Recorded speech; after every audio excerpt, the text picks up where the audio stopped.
तकबीर।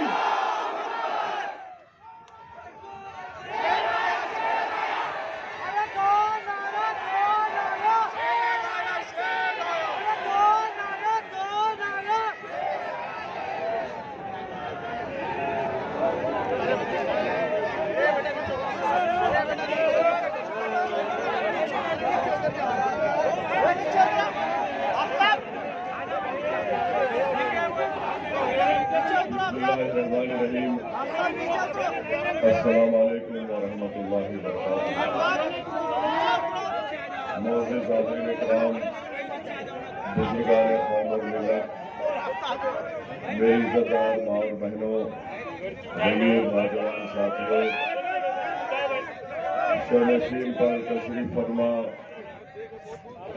मोहतरम जनाब इम्तियाज जलील साहब, रुकने पार्लिमान औरंगाबाद, वो सदर महाराष्ट्र मजलिस इत्तेहादुल मुस्लिमीन, मोहतरम जनाब डॉक्टर गफ्फार कादरी साहब, वर्किंग प्रेसिडेंट मजलिस इत्तेहादुल मुस्लिमीन महाराष्ट्र, बिहार से तशरीफ लाए बिहार प्रदेश के मजलिस इत्तेहादुल मुस्लिमीन के सदर रुकन असेंबली मोहतरम जनाब अख्तरुल ईमान साहब, इंजीनियर आफ्ताब साहब जो बिहार के मजलिस इत्तेहादुल मुस्लिमीन के मोहतरम है,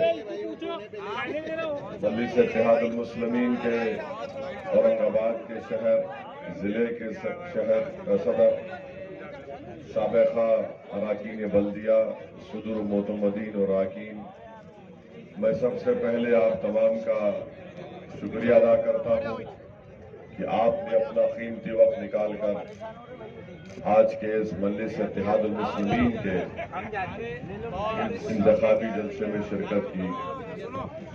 मेरे अजीज दोस्तों और बुजुर्गों, मैं जब बिहार में इंतखाबी मुहिम के लिए गया था मेरे भाई मोहतरम जनाब अख्तरुल ईमान के लिए, तो अख्तरुल ईमान साहब की तकारीर बड़े ही बसीरत अफरोज होती है और अख्तरुल ईमान साहब की तकारीर में वो हमेशा एक शेर अपनी तकरीर के शुरुआत में कहते थे या तकरीर के अख्ताम पर कहते थे। मैंने अख्तर भाई से कहा जरा वो शेर लिख कर दे दीजिए, तो मैं अपनी तकरीर का आगाज उस शेर से करता हूं और शायद आपको समझ में भी आ जाएगा कि फूल नफरत का हम महाराष्ट्र के चमन में खिलने नहीं देंगे। फूल नफरत का फूल नफरत का हम महाराष्ट्र के चमन में खिलने नहीं देंगे। फूल निशान किसका है? मित्रों का है ना। नान खालिया नहीं खा के आए शायद, जरा गर्मी दिखाओ प्यारे। फिर से बोलो, फूल नफरत का अपने महाराष्ट्र के चमन में खिलने नहीं देंगे। तीर अदावत का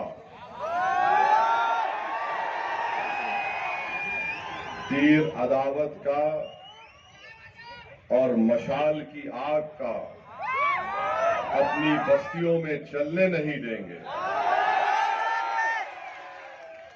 औरंगाबाद के नौजवानों ने खाई है ये कसम, औरंगाबाद की मां और बहनों ने खाई है ये कसम, दलालों को नेता कभी हम बनने नहीं देंगे। फिर से बोलो,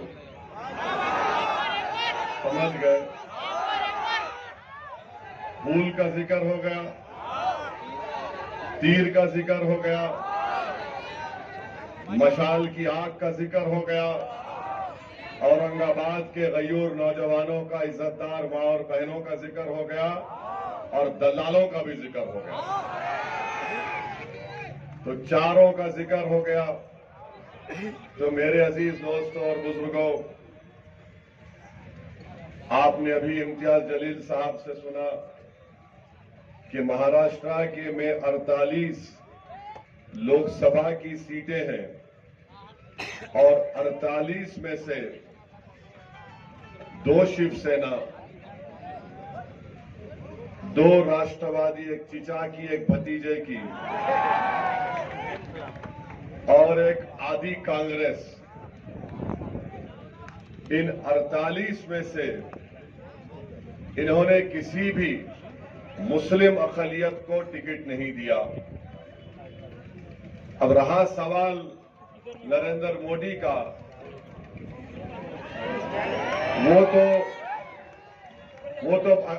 वो तो एक अजीब जबान में बात कर रहे हैं। तो 48 में से 2 राष्ट्रवादी चिचा भतीजे की, 2 शिवसेना, एक तीर अदावत का, एक मशाल जिसमें आग है और आदि कांग्रेस, एक को भी नहीं दिए। और ये मैं नहीं कह रहा हूं, बल्कि उन्हीं के इंडिया अलायंस के लोग कह रहे हैं कि महाराष्ट्र में 1 करोड़ मुसलमान हैं और एक को भी टिकट नहीं दिए।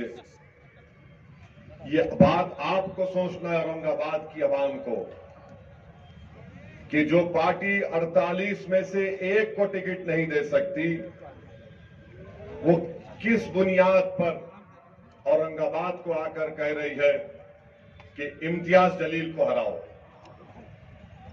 किस बुनियाद पर वो आकर कह रहे हैं कि इम्तियाज जलील दोबारा यहां से कामयाब ना हो। मैं आपके दरमियान में खड़े होकर कह रहा हूं कि 30 साल के एक लंबे अरसे के बाद आपका इत्तेहाद, आपका सियासी शऊर, आपकी मेहनत और आपकी इज्जत नफ्स ने, जो आपने मुत्तहदा अपने के कोर्ट का इस्तेमाल मजलिस इत्तेहादुल मुस्लिमीन के लिए इस्तेमाल किया, 30 साल के बाद इम्तियाज जलील कामयाब हुआ, तो ये तमाम एक हो गए। 2 शिवसेना, 2 राष्ट्रवादी, बीजेपी और आदि कांग्रेस के 48 में क्या रिजल्ट आता 47 में परवाह नहीं, मगर यहां से इम्तियाज जलील नहीं जीतना। तो मालूम हुआ कि सबका एक ही मकसद है कि महाराष्ट्र के सब चुनाव एक तरफ, मगर औरंगाबाद से इम्तियाज जलील कामयाब ना हो। तो मेरी आपसे गुजारिश है कि जब दुश्मन और मुखालिफ ताकतें मुत्तहिद हो चुकी हैं कि आपको कामयाबी से रोका जाए। इम्तियाज जलील एक शख्सियत नहीं है, इम्तियाज जलील एक नाम है, मगर वो इम्तियाज जलील आप तमाम है। आपके हर घर में इम्तियाज जलील है, आपके सामने आपका बेटा इम्तियाज जलील है, आपके सामने हर वो शख्स जो नफरत को मिटाना चाहता है औरंगाबाद से, वो इम्तियाज जलील है। हर वो शख्स जो हिंदू मुस्लिम इत्तेहाद को मजबूत करना चाहता है, वो इम्तियाज जलील है। जो दलितों को जुल्म से बचाना चाहता है, वो इम्तियाज जलील है। जो दंगरों को उनका मुकाम दिलाना चाहता है, वो इम्तियाज जलील है। जो मराठाओं को उनका इंसाफ दिलाना चाहता है, वो इम्तियाज जलील है। बताओ, इन औरंगाबाद में इन सब को लेकर चलने वाले का अगर कोई नाम है तो इम्तियाज जलील है। और ये तमाम पार्टियां ये नहीं चाहती कि इम्तियाज जलील कामयाब हो जाए। तो मेरी आपसे गुजारिश है कि इस बार भी 13 मई के दिन आपको अपना एक एक वोट का सही इस्तेमाल करना है। पतंग के निशान पर बटन दबाना है। तीर अदावत का आग जो मशाल में है, इनको शिकस्त देना है। और आपने जो तारीख बनाई थी, उस तारीखी सफर को आपको जारी और सारी रखना है। और चौथी बात यह है कि ये जो शिवसेना का उम्मीदवार क्या कहता था, 30 साल 21 साल एमपी था, कहता था क्या खान या बान, हाँ? खान या बान। आप लोग मुत्तहिद हुए ना आप लोग? आप में इत्तेहाद है? जोर से बोलो, इत्तेहाद है? तो आपका इत्तेहाद जो कल तक खान बान बोलता था कि मैं हिंदुत्व का नेता हूं, पहली कामयाबी आपको ये मिल गई कि 30 साल में कभी ईदगाह क्या थी नहीं मालूम था, तुमने उसको मजबूर कर दिया ईदगाह पर बुलाकर। ईदगाह पर आया नहीं आया। अब आपका सियासी शऊर इतना बढ़ गया कि आप वो जान चुके कि अब औरंगाबाद की आवाम एक बार इत्तेहाद की ताकत को महसूस कर ली। अब वो इम्तियाज जलील को दोबारा कामयाब करेंगे। तो उसने क्या किया? उद्धव ठाकरे ने कहा तू अपनी जबान से बोल। क्या बोल? जमात में चलो। मस्जिद में जाकर जो नमाज पढ़ते उनका दिल अच्छा रहता। तो आपने कहा दिल तो इम्तियाज को दे चुके। तो उसने कहा कि जो लोग नमाज मस्जिद के पास आके पढ़ के फूंकते, बोला ना, पढ़ के फूंकते, खैरे मैं अभी यहां पे हिजबुल बैरतल कुर्सी पढ़ के फूका हूं। माने आपका इत्तेहाद इतना ताकतवर है। मैं आपके सियासी शऊर को सलाम करता हूं कि जो खान बान कहता था, हिंदुत्व का नेता अपने आप को कहता था, जिसने 21 साल में कभी औरंगाबाद के दलितों के लिए, धनगरों के लिए, मराठाओं के लिए, मुस्लिम अकलियत के लिए, ईसाइयों के लिए, सिखों के लिए कोई काम नहीं किया, आज वो मजबूर है इसलिए कि खैरे जानता है उसका आखिरी इलेक्शन 2019 में हो गया। अब यहां से सिर्फ वापसी होने वाली है। और जो लोग ये बोल रहे नहीं दिल्ली का इलेक्शन है, हम क्या गिल्ली डंडा खेल रहे थे 5 साल से? दिल्ली का इलेक्शन है। अरे दिल्ली के इलेक्शन में औरंगाबाद से जाना है दिल्ली को। क्या बताओ उद्धव ठाकरे, तुमने ट्रिपल तलाक के कानून की तायीद की नहीं? तायीद की? तुमने CAA कानून की तायीद की? तुमने UAPA कानून की तायीद की? और UAPA का कानून पूरी दुनिया का दहशतगर्दी का सबसे बदतरीन कानून उद्धव ठाकरे ने तायीद की। ट्रिपल तलाक का कानून शिवसेना ने, उद्धव ठाकरे ने तायीद की। और ऐसा कानून जो हमारे मुस्लिम महिलाओं के लिए नाइंसाफी का बाइस बन गया। CAA का कानून तायीद किए। किसने उस कानून को मोदी के 303 एमपीओ के सामने खड़े होकर कहा, ए मोदी तेरा यह काला कानून, हम उसको फाड़ते हैं, नहीं मानते इसको? उद्धव ठाकरे ने तायीद की।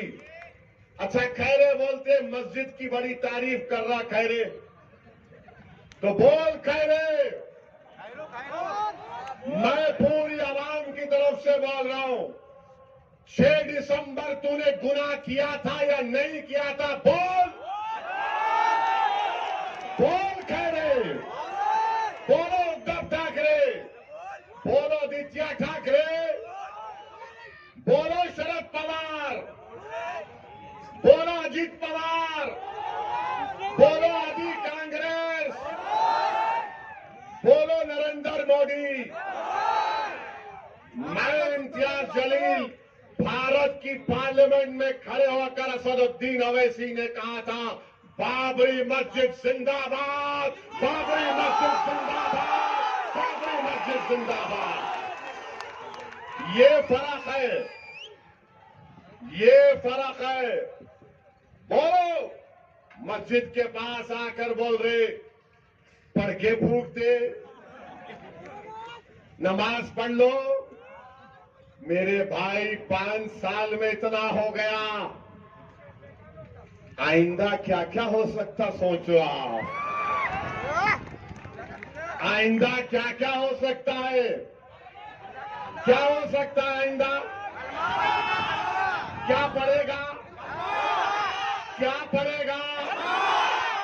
मैं नहीं बोल रहा हूं, तुम बोल रहे।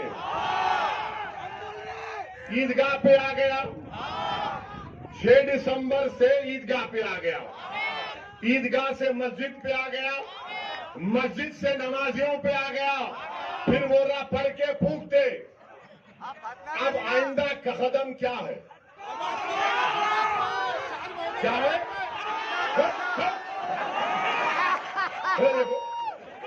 अरे वो नहीं बोलना, वो ना, वो नहीं बोलना, वो मैं बोल रहा हूं नहीं। क्या है ये? खतरनाक है तुम लोग। नहीं नहीं नहीं,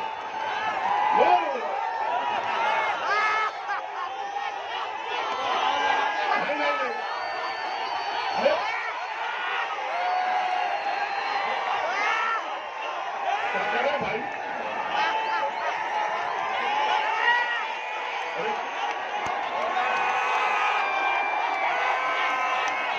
अरे तुम लोग क्या करने वाले हैं? 13 तारीख के दिन, अब सुनो, 13 तारीख के दिन जो कटिंग करेगा उसको क्या करेंगे? जो कटिंग करना चाह रहे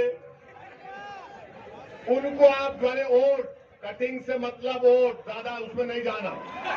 ना, मैं ऐसा आदमी नहीं हूं, अभी तक नान खलिया नहीं खिलाए मेरे को। खिलाने के बाद क्या हो सकता मेरे पे नहीं मालूम सर। 4 तारीख को खिलाएंगे। तो सुनिए, अभी टाइम जा रहा। अरे ठहरो, आखिर में करेंगे पूरा ऑपरेशन। कल भी 2 जलसे है, अभी से पूरी बैटिंग कर लिए तो कैसा? तो आपको मैं बता रहा हूं कि 48 लोकसभा की सीट में से जो नए नए सेक्युलर बने हैं उद्धव ठाकरे,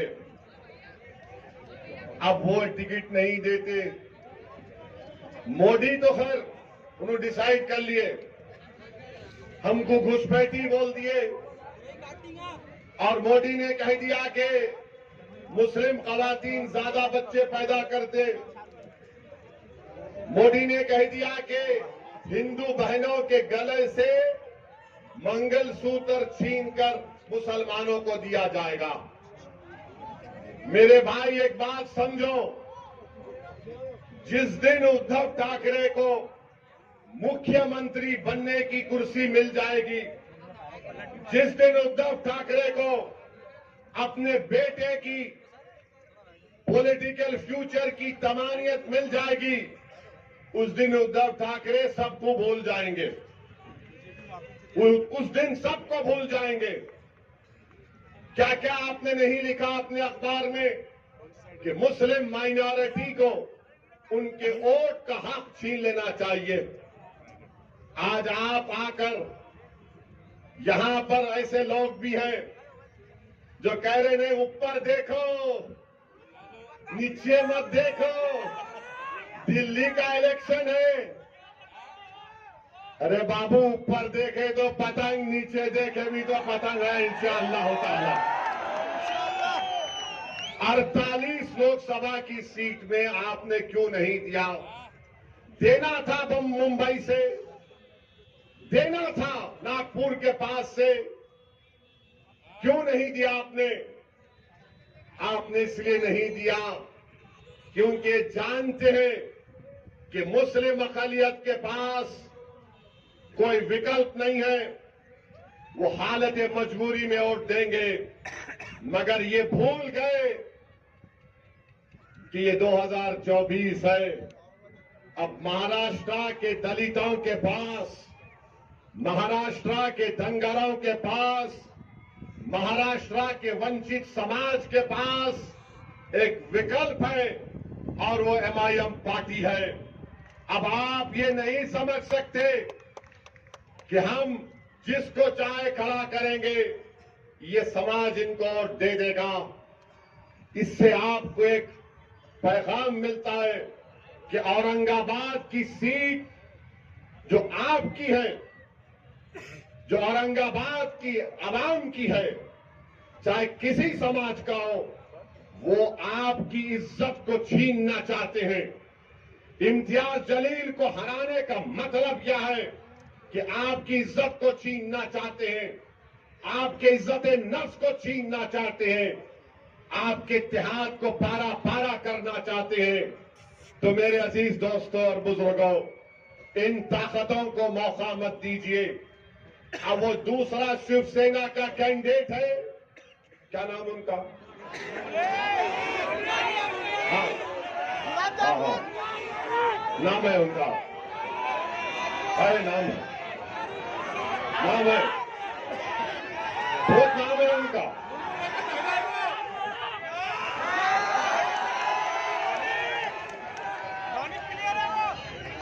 झूम रे झूम बराबर झूम। उन्होंने खुद जोक बनाते उसके ऊपर। और मेरी नजर में मैं शराब को कुत्ते का पेशाब बोलता हूं।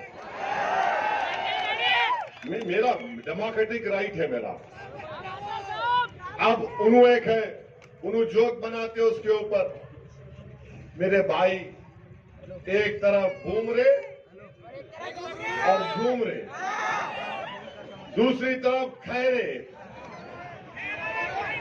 और एक बीच में एक शरीफुल नफ्स, एक मासूम चेहरा रखने वाला आपका खादिम इम्तियाज जलील। आप तीनों की तस्वीर को सामने रखो, भूमरे, खैरे और इम्तियाज जलील, और आपको पता चल जाएगा कि भाई इन दोनों को देखे तो डर लग रहा, इसको देखे तो अपना लग रहा। तो अपनों का साथ दो, देंगे ना आप लोग? 13 तारीख को पूरा एक होकर साथ देंगे ना आप लोग? और जो लोग कटिंग करने पे आए, मत करो, मत करो। मैं तुमसे अपील कर रहा हूं, मैं तुम्हारे अच्छे के लिए बोल रहा हूं। तारीख में तुम्हारा नाम खराब हरूफ में लिखा जाएगा। औरंगाबाद की जब सियासी तारीख लिखी जाएगी तो लोग तुम्हारे नाम को इज्जत से नहीं लेंगे। आप एक थे, एक हैं और एक रहेंगे इंशाअल्लाह ताला। लोग बार बार मीडिया के लोग सवाल करते कि भाई आप इंडी अलायंस में क्यों नहीं गए? 3 मर्तबा इम्तियाज जलील ने अवामी तौर पर स्टेटमेंट दे दिया कि हम लोग अगर बातचीत करेंगे तो हम तैयार हैं, मगर ये लोग बातचीत करने को भी तैयार नहीं थे। मैं आपको एक वाकया सुनाता हूं। एयरपोर्ट पर बैठा हुआ था मैं, आज से चंद दिन पहले। मेरे बाजू एक बहुत बड़े इंडी अलायंस के नेता एयरपोर्ट पर देखे। मैं एयरपोर्ट की गेट के पास बैठा हुआ था, वो मेरे बाजू आकर बोले, बहुत बड़े नेता उनके, बोले ओवैसी साहब हाउ आर यू? बोले कैसे? अब मैं बोला ये कहां सुबह सुबह भला बैठूं? बोला साहब एयरपोर्ट जनता का है, पूछना क्या है, बैठो। आप लोग तो जहां नहीं बैठना वहां जाके बैठ गए। बोले क्या मतलब? मेरा शिवसेना के बाजू बैठ गए। खैर बैठे, बैठ के मेरी बहुत तारीफ किए। आप क्या भाषण देते। मैं दिल में सोच रहा था कि मैं क्या कव्वाल हूं। फिर बोले आप पार्लियामेंट में दलाइल के साथ तकरीर करते। फिर बोले आपका नया एमपी बेहतरीन स्पीकर है, और आप पर बहरहाल बहुत सी चीजें बोले। मैं बोला भाई साहब 5 मिनट में आप मेरी पार्टी के एमपी की मेरी तारीफ करें आप, और आपका ताल्लुक महाराष्ट्र से है, ये तारीफ आप जो कर रहे हैं मेरे को लगता है कि मुनाफिकत है, ये हिपोक्रेसी है। बोले क्यों बोल रहे हैं साहब? मैंने आप हमारा इम्तियाज आपको पूछा लो अलायंस में, तो आप लोग बोले नहीं। बोले नहीं वैसी साहब ऐसा है, अगर आपको हम ले लेंगे तो हमको जो है दूसरों का वोट नहीं मिलता, हमको दूसरों का वोट नहीं मिलता। मैं सुन के ताज्जुब कर रहा था इस शख्स को कि अभी बैठकर कह रहा था कि हिंदुस्तान के संविधान को तुम बचा रहे हो, ऐसी तुम बाबा साहेब अम्बेडकर के ख्वाबों को पूरा करने की बात करते, हम तुम्हारी इज्जत करते। मैं सुन रहा था उनकी गुफ्तगू और कह रहे थे कि नहीं वोट नहीं मिलता है, वो फुला हो जाएगा। मुझे भी बड़ी तकलीफ हुई क्योंकि औरंगाबाद में तो इम्तियाज जलील को सबका वोट मिला। इम्तियाज जलील सिर्फ एक समुदाय का नेता तो नहीं है, इम्तियाज जलील को सबने कामयाब किया। खैर वो चले गए, मेरे दिमाग पर एक बोझ सा हो गया। मैं अल्लाह से दुआ कर रहा था कि अल्लाह ये सब बातें मुझे सुनना पड़ता परवरदिगार। तो उतने में मेरे पीछे से एक खातून और उनका बेटा उठकर आए और उस खातून ने कहा बेटे असद। मैं एकदम आंख खोला और देखा, बोले बेटे असद मैं तुम्हारी इसकी बातें सुन रही थी और मुझे तकलीफ हुई इसकी बातें सुनने के बाद, मगर मेरे बेटे तुम सच्चाई पर हो और तुम यकीन जानो कि हम सब तुम्हारे साथ हैं। इनकी बातों को लेकर तुम तकलीफ मत उठाओ, तुम ज़हनी बोझ का शिकार मत हो जाओ। मैंने अपने बेटे से कहा कि अगर मैं मर भी जाऊंगी तो तुम असदुद्दीन ओवैसी का साथ नहीं छोड़ना। मेरे आंख में आंसू आ गए, मैंने कहा कि अगर आप गैर महरम नहीं रहती तो मैं आपके पैरों को छू लेता। तो उस औरत ने कहा इधर आओ बेटे, और मेरे सर पर हाथ रखा। मेरे आंख से भी 2 कतरे आंसू के निकल गए, उस खातून की आंख से बेशुमार आंसू निकलते गए और बार बार मुझसे कहा, मैं इसकी गुफ्तगू सुन रही थी, मेरा कलेजे में दर्द हो रहा था कि मेरे बेटे को बाजू बिठाकर तारीफ भी करके आज वो कह रहे हैं कि तुमको करीब आने नहीं देंगे।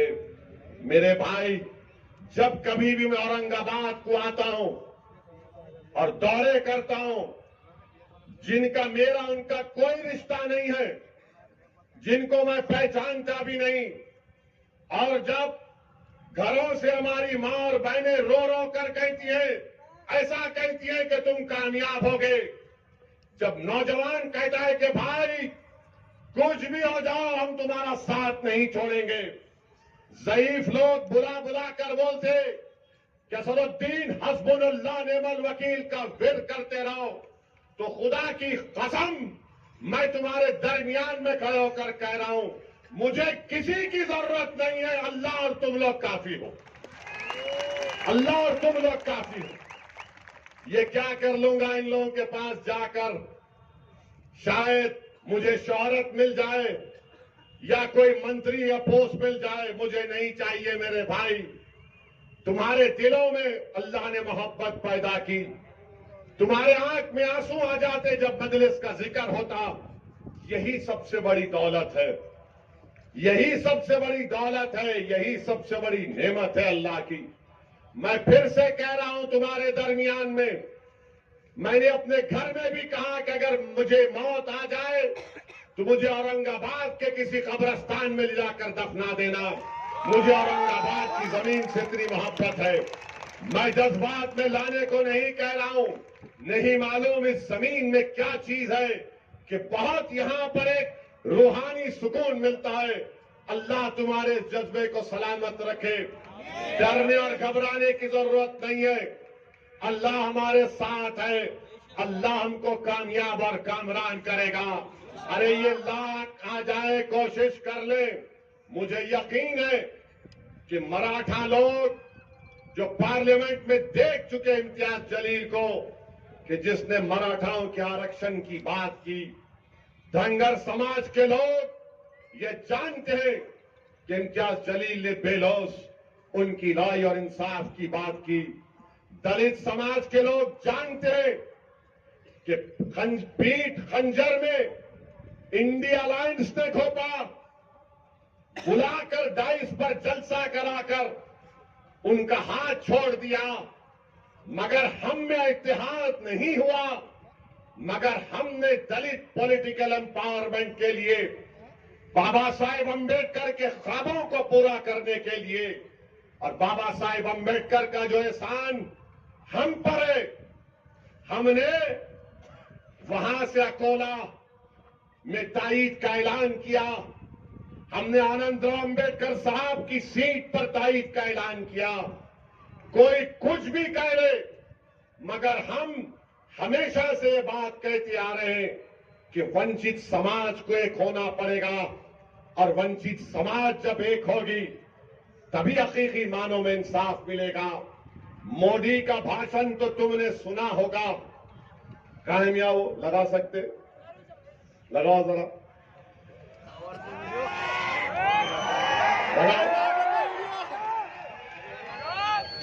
जल्दी, चाउश जल्दी लगाओ। सुनो मोदी ने क्या कहा, सुनो आप, सुनो मोदी ने क्या कहा, सुनो आप। क्योंकि जब मैं बोलना शुरू करा तो हमारे दुश्मना शुरू हो गए, इन्हों जज्बाती बात कर रहे, बहरे हैं पूरे, सुने नहीं आता सच्चाई इनको। लगाओ लगाओ। उनकी सरकार से उन्होंने कहा था, सुनो, देश की संपत्ति पर पहला अधिकार मुसलमानों का है। इसका मतलब ये संपत्ति इकट्ठी करके किसको बांटेंगे? जिनके ज्यादा बच्चे हैं उनको बांटेंगे, घुसपैठियों को बांटेंगे। क्या आपकी मेहनत की कमाई का पैसा घुसपैठियों को दिया जाएगा? ये कांग्रेस का मैनिफेस्टो कह रहा है कि वो माताओं बहनों का सोने का हिसाब करेंगे, उसकी जड़ती करेंगे, जानकारी लेंगे और फिर उस संपत्ति को बांट देंगे और उनको बांटेंगे जिनको मनमोहन सिंह जी की सरकार ने कहा था कि संपत्ति पर पहला अधिकार मुसलमानों का है। भाइयों बहनों, ये अर्बन नक्सल की सोच, मेरी माताओं बहनों, ये आपका मंगल सूत्र भी बचने नहीं देंगे, यहां तक जाएंगे मैं कहने आया। और पहले जब उनकी सरकार थी उन्होंने कहा था कि देश की संपत्ति, अब आप अंदाजा लगाइए, मुल्क का वजीर आजम है, 133 करोड़ जनता का वजीर आजम है। सुन तो लो, वो मालूम, सुनो, दुनिया डबल मीनिंग निकालते हर बात का, डरा दिए मेरे को शुरू में। ये क्या है ये? तो सुनिए, एक मुल्क का वजीर आजम भारत की अल्पसंख्यक समाज को घुसपैठी कह रहा है। आप लोग घुसपैठी है? आप लोग घुसपैठी है? हमारी मां और बहनें, आप घुसपैठी है? अब जितने घुसपैठी नहीं, हाथा उठाओ। दीवार पे बैठने वाले भी उठाओ, दीवार नहीं गिरती, मैं हूं ना। वहां छत पे खड़े रहने वाले उठाओ, डाइस पे बैठने वाले उठाओ। आप लोग घुसपैठी है? हाथा नीचे। हमारी मां और बहनें ज्यादा बच्चे पैदा कर रहे नहीं, झूठ है। तो ये टोटल फर्टिलिटी रेट गिरा है, मुस्लिम बहनों का, बेटियों का TFR गिरा है, मोदी झूठ बोल रहे। अब एक और सवाल पूछूंगा, हाथा उठाना। क्या आपको पसंद है कि किसी हिंदू बहन के गले से मंगलसूत्र उतार कर अपने जेब में रखना? आपको पसंद है? उधर से बोलो, आपको पसंद है? ये मोदी बोल रहे हैं। और अब सुनो, अब जरा सुनो सुनो, आतो औरे पे आतो ठहरो। अब आपको मालूम होगा कि 5 साल में हमारी मां और बहनें बैठी हुई है, 5 साल में 19 से 24 के दरमियान में भारत की महिलाओं ने, ये पॉइंट जरा मीडिया नहीं कैरी करेगा, आप लोग इसको वायरल करेंगे ना, करना। ये पॉइंट मीडिया डरता जरा मोदी से, हम उनके बाप से नहीं डरने वाले। तो 5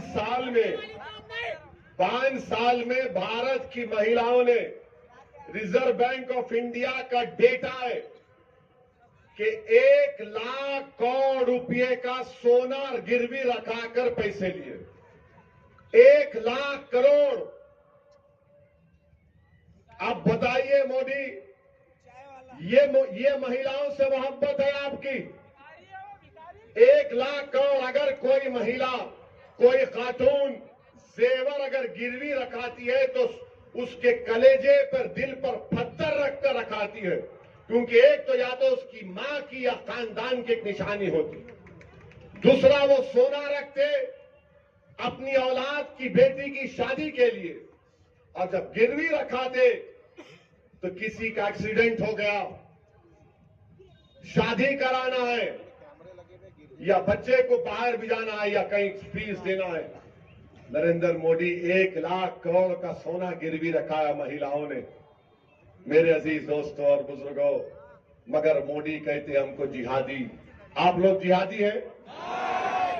जिहादी हैं आप लोग? मेरे को तो दिन रात बोलते रहते, मगर आवाम को गाली देना एक देश का वजीर आजम है। आप बताइए मेरे अजीज दोस्तों और बुजुर्गों, क्या मुल्क का हाल नरेंद्र मोदी कर दिए? आप बताइए, कल अगर CAA NPR NRC होगा तो क्या उद्धव ठाकरे आकर ठहरेंगे औरंगाबाद में? अगर CAA NPR NRC होगा तो उसके माने क्या है कि अगर डॉक्टर गफ्फार कादरी, हमारे इम्तियाज जलील और हमारा ये दलित नेता बाउडो,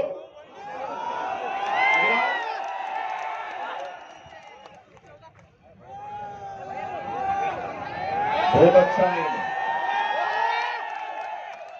अगर इनका नाम, तीनों का, डॉक्टर साहब का नाम आ गया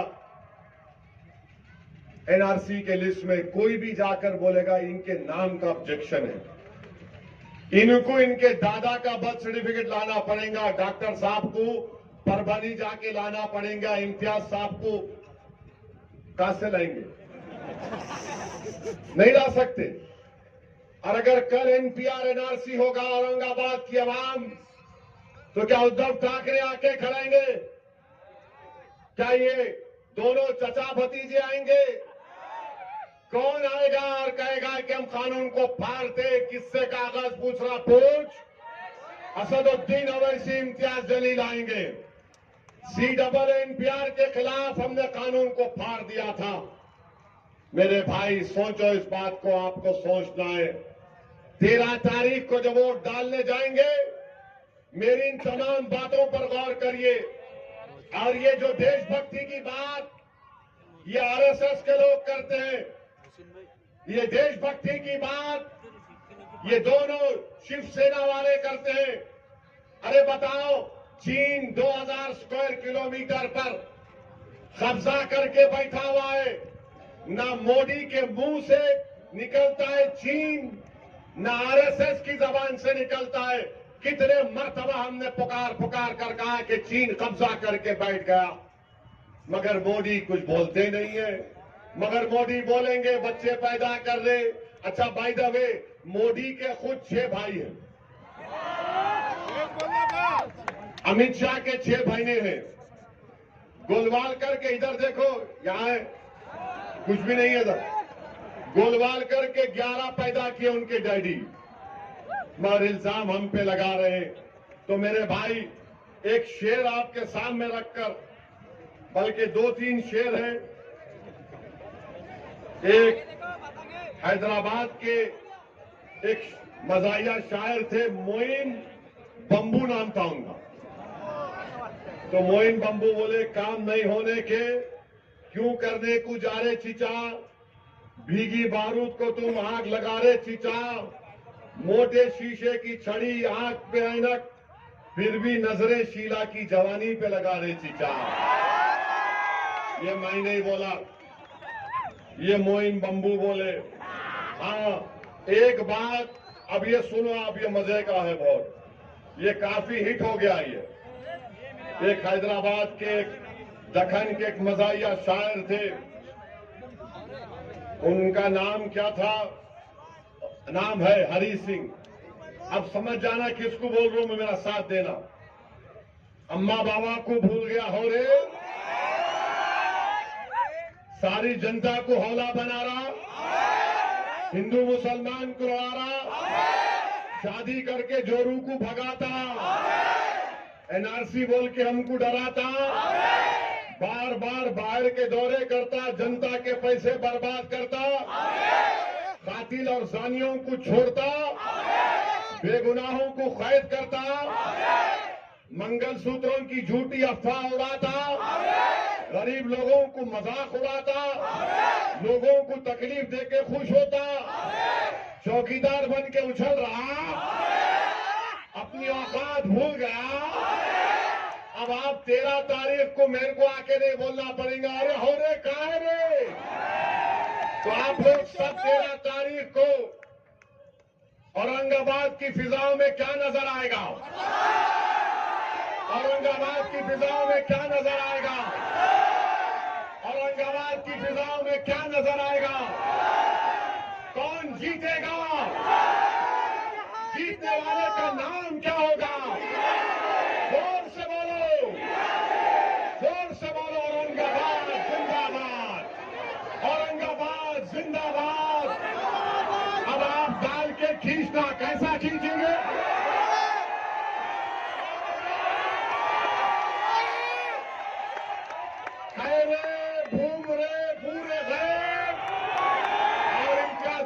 कामयाब करिए। ये कोई इम्तियाज जलील साहब का रिकॉर्ड है, रिपोर्ट कार्ड है, खैरे तो नहीं पढ़ सकते मेरे को मालूम, भूमरे भी नहीं पढ़ेंगे, ये पूरा रिकॉर्ड है। देखिए 5 साल में 1.5 साल तो कोविड था, इम्तियाज साहब के ये रिपोर्ट कार्ड है, इसका जरूर मुताला करिए। और इंशाल्लाह कल 2 जलसे कहाँ पे हैं? बालूज में इंशाल्लाह शाम में 5 बजे और रेलवे स्टेशन मोइनुल स्कूल के ऊपर रात में 7 बजे से शुरू होगा इंशाल्लाह।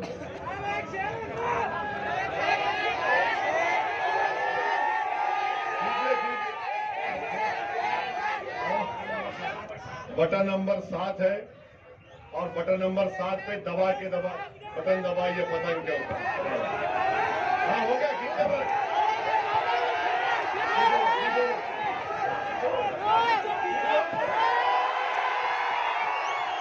मैं इधर से खैरे को खींच रहा हूं, उधर से बूमरे को खींच रहा हूं।